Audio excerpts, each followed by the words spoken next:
Assalamualaikum warahmatullahi wabarakatuh. Perkenalkan, nama saya Anis Yuliatin dari 2018 PGSD Al Hidayah. Di sini saya akan menerangkan tentang asal muasal sejarah madzhab,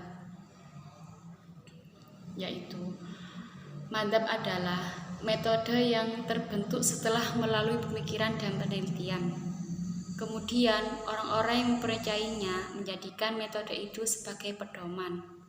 Sejarah madzhab bermula dari pemikiran atau pendapat seorang imam dalam memahami sesuatu, baik filsafat, hukum, teologi, politik, dan lain-lain sebagainya.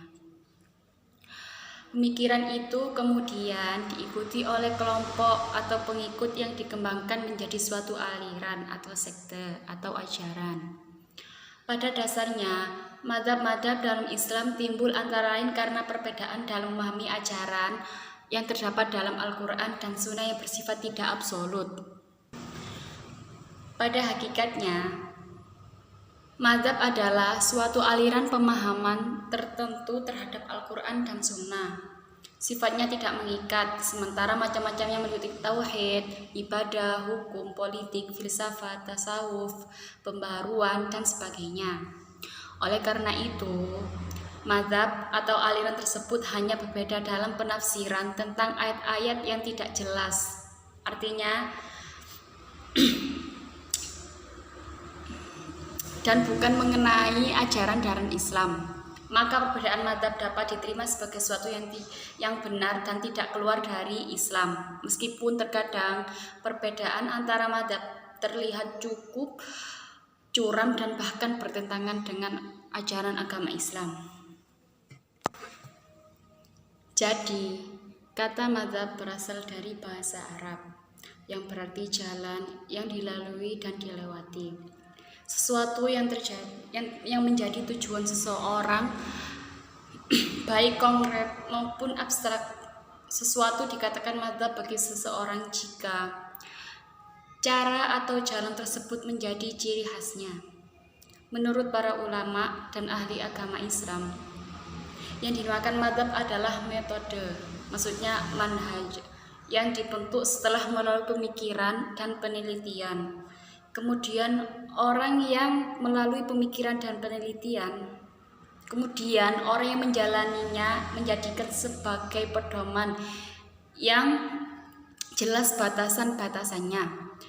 Bagian-bagiannya dibangun di atas prinsip-prinsip dan kaidah-kaidah. Setidaknya ada 3 ruang lingkup yang sering menggunakan istilah madzhab di dalamnya.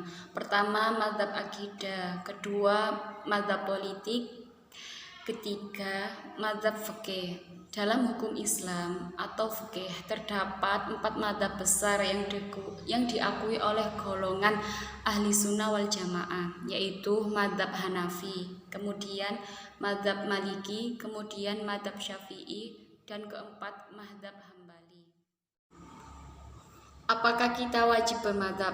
Menurut saya bermadzhab itu wajib, bukan wajib, tapi lebih baik bermadzhab, karena itu bermadzhab itu kan sudah kesepakatan ulama-ulama dari ijtihad. Jadinya mungkin insya Allah pendapatnya itu baik dan sahih. Dan umat Islam harus mengetahui, dalam menjalankan syariat, apalagi menetapkan suatu hukum, tidak cukup dengan mengambil Al-Quran dan hadis secara mentah-mentah. Kita harus mendasarinya dengan pemahaman tafsir atau hadis. Memang benar ayat Al-Quran atau hadis yang kita jadikan dalil itu mungkin tidak salah, tetapi jika pemahaman tafsir atau hadis kita yang dijadikan dalil itu mungkin bisa keliru. Jadi dalam mengkaji tafsir Al-Quran maupun hadis perlu dijembatani dengan tafsir-tafsir dan pendapat ulama yang sahih. Banyak orang yang salah sangka bahwa adanya madhab berarti sama dengan memicu perpecahan, sehingga ada dari sebagian umat Islam menjauhkan diri dari bermadhab. Bahkan ada yang sampai anti madhab. Kesalahpahaman mereka tentang hakikat bermadhab ini terjadi karena keawaman dan kekurangan informasi yang benar kepada mereka. Jadi adanya madhab itu memang merupakan kebutuhan asasi untuk bisa kembali kepada Al-Quran dan Al-Hadis. Madhab 4 yang ada dan kita kenal selama ini hasil ijtihad ulama yang tidak diragukan lagi kemampuannya di bidang itu, yakni sudah saya singgung tadi Imam Hanafi, Imam Maliki, Imam Syafi'i, Imam Hambali. Ijtihad sebagaimana yang telah kita ketahui adalah menggali isi Al-Quran dan Al-Hadis untuk dikaji, diteliti dan dianalisa sehingga membuahkan hukum-hukum Islam yang lebih konkret dan positif. Buah atau hasil ijtihad itulah yang kemudian oleh orang disebut mazhab. Jelasnya, orang yang bermazhab sama artinya dengan orang yang mengamalkan Al-Quran dan Al-Hadis. Karena semua pendapat yang difatwakan oleh imam-imam mazhab adalah hasil dari kajian mereka terhadap Al-Quran dan Al-Hadis. Bahkan untuk memudahkan orang-orang awam, mereka siang malam berusaha menggali dan mengkaji hukum-hukum di dalam Al-Quran dan Al-Hadis yang banyak seperti itu.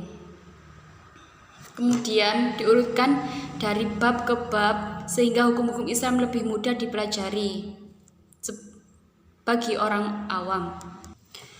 Dan sebagai orang Islam dan sebagai orang manusia biasa, mereka juga bisa salah, tentu kita maklumi itu. Dan ini bukan berarti kita lalu menolak atau bahkan anti dengan mereka hanya gara-gara ada satu atau dua kesalahan yang timbul dari mereka. Sebab kesalahan satu, dua dalam kesalahan yang timbul dari mereka sebab kesalahan satu, dua dalam rangka menggarap persoalan yang ribuan banyaknya adalah sudah wajar dan logis. Dan bagaimana kita menghadapi orang-orang yang tidak bermadzhab?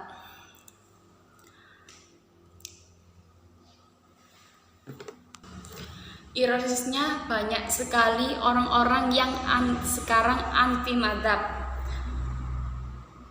atau menghapus secara total madzhab-madzhab yang ada dengan cara menolak dan mengibarkan bendera anti madzhab, serta mengharuskan setiap orang Islam agar berijtihad atau menggali hukum secara langsung dari sumbernya, tanpa melihat apakah mereka memiliki kemampuan dan kelayakan sebagai mujtahid atau tidak. Apa yang terjadi jika semua orang melepaskan diri dari madzhab-madzhab yang ada dan mereka semua dibebaskan berijtihad? Padahal kita tahu bahwa tidak setiap orang Islam punya kesempatan dan kemampuan dalam mempelajari agama secara mendalam, sehingga tidak setiap orang pula mampu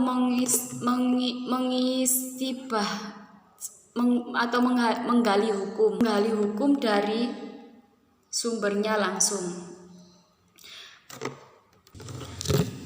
Sejauh usaha yang telah dicapai oleh golongan anti madzhab ini hanyalah melakukan perbandingan di sana sini, kemudian dipilih mana yang lebih cocok dengan penilaian dan selera, atau hanyalah merupakan pengembangan dari apa yang telah dirintis oleh para ulama madzhab dahulu.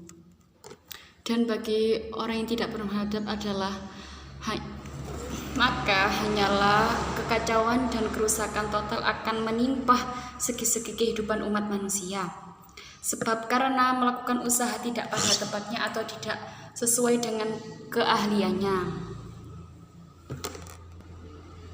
Jadi jika kita menemukan orang yang tidak bermadzhab, kita mungkin harus mengingatkannya supaya bisa bermadzhab, karena bermadzhab itu secara tidak langsung kita mengikuti ajaran Kanjeng Nabi, atau gimana? Kita percaya pada Al-Quran dan Al-Hadis. Sekian dari saya. Apabila ada salah kata atau tingkah laku yang tidak berkenan, saya mohon maaf yang sebesar-besarnya. Assalamualaikum warahmatullahi wabarakatuh.